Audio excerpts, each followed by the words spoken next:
The number of shootings in Chattanooga peaked in 2021, and in 2022, we dropped to the lowest that we've seen in the last 10 years. But still, it feels like the violence is everywhere, and maybe that's because when you look more closely at the data, the number of victims is actually on par with what it has been for the last decade. We've had more shootings with multiple victims. The trauma caused by gun violence ripples throughout our community, and high-profile shootings can be seen live on social media, making the impact feel that much more traumatic. The night of the shooting at Mary's, where 17 people were harmed, I was safe at home, miles away from the incident. But because of social media, the event unfolded live on Facebook for thousands to see. It almost felt like I was there. The anxiety caused by the event was felt by the entire community as we watched our friends and our families fear for their lives in real time. Those of us who care take on the role of investigator, trying to piece it all together.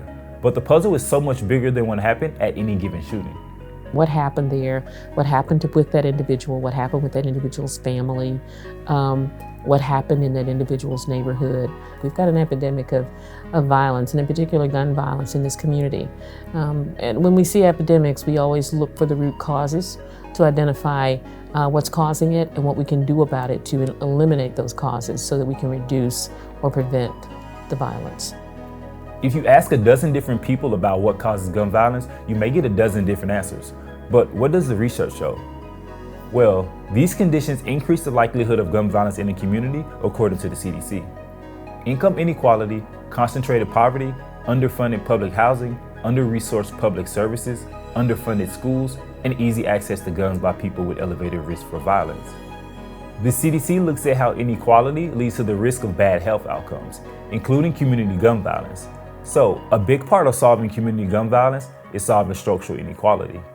And so that can include like access to a wide range of economic and social needs. So this includes housing assistance, childcare subsidies, tax credits, and livable wages. All of these things can really lift both individuals and families out of poverty and reduce stress and enhance a whole host of positive outcomes. But what can we do on a local level? It's kind of the way that we would address someone in the hospital with an infection.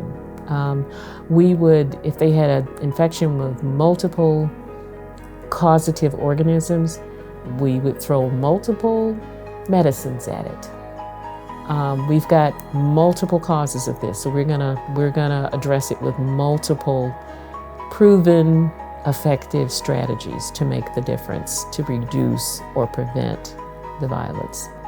Last summer, Mayor Tim Kelly announced a new plan for addressing gun violence in Chattanooga. First, the city's approach focuses on intervention methods, things that we can do right now to stop violence. The city is also working on gun violence prevention methods with a more long-term focus, strategies to address systemic inequality.